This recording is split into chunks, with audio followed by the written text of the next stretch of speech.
राज्य के परिवहन व्यवस्था पर परिवहन मंत्री अर्जुन सिंह की बड़ी घोषणा। नई ट्राम और 400 वॉल्वो बसें चलेंगी। नमस्कार, मैं पंकज, आप सबका स्वागत है द ग्लोबली न्यूज अपडेट्स में। पश्चिम बंगाल के राजधानी कोलकाता पश्चिम बंगाल के परिवहन व्यवस्था को आधुनिक और यात्रियों के लिए अधिक सुविधाजनक बनाने की दिशा में राज्य सरकार की बड़ा कदम उठाया है। परिवहन मंत्री अर्जुन सिंह की घोषणा है कि कोलकाता में नई ट्राम लाइनें बिछाई जाएंगी और लंबी दूरी की रूटों पर 400 नई वॉल्वो बसें चलाई जाएंगी। मंत्री ने बताया कि कोलकाता के ऐतिहासिक ट्राम सेवा को नए स्वरूप में फिर से शुरू किया जाएगा।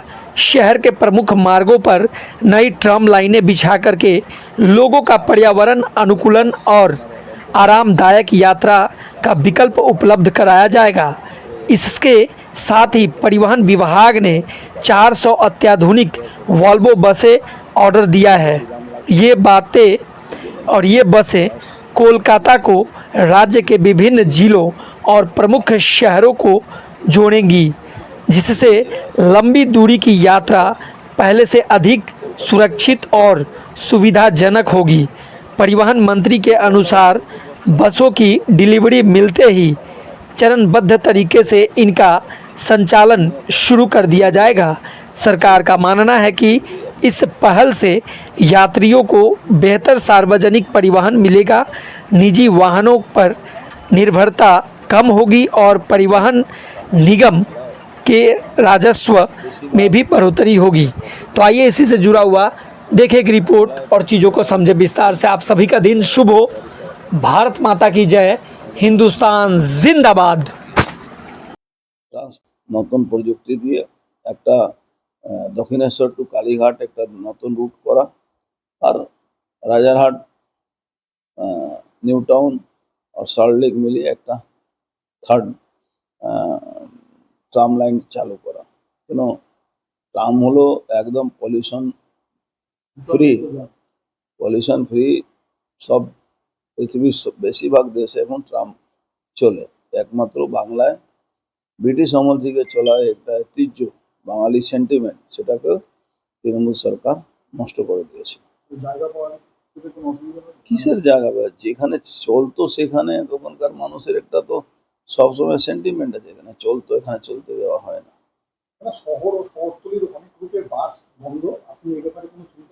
দেখুন, 400 উপরে বাস কেনার অর্ডার দেওয়া হয়েছে। 400-র উপরে বাস কন্ডেম করে গেছে, খারাপ হয়ে গেছে, আর রিপেয়ার হতে পারবে না। রিপেয়ার করতে গেলে বাস থেকে বেশি দাম লাগবে।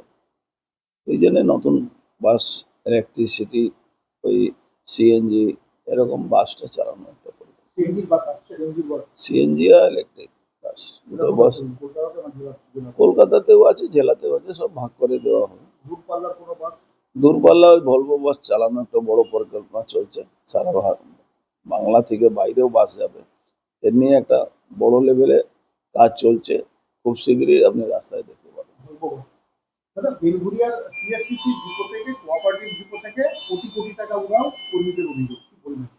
নতুন কোনো কথা না।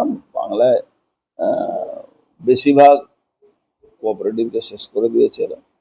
বাংলায় বেশিরভাগ ট্রেজারি ইনকোয়ারি করা দরকার আছে। আমাদের নতুন মুখ্যমন্ত্রী এর উপরে নজর দিয়েছেন। ট্রান্সপোর্ট ডিপার্টমেন্টে যতগুলো আপনার ডিপো আছে, যেখানে পেট্রোল ডিজেল পাওয়া যেত, সেই পাম্প থেকেও চুরি হতো, টায়ার চুরি হতো, পার্টস চুরি হয়ে যেত। সবটার উপরে নজরদারি করে এটা কাজ করা হয়।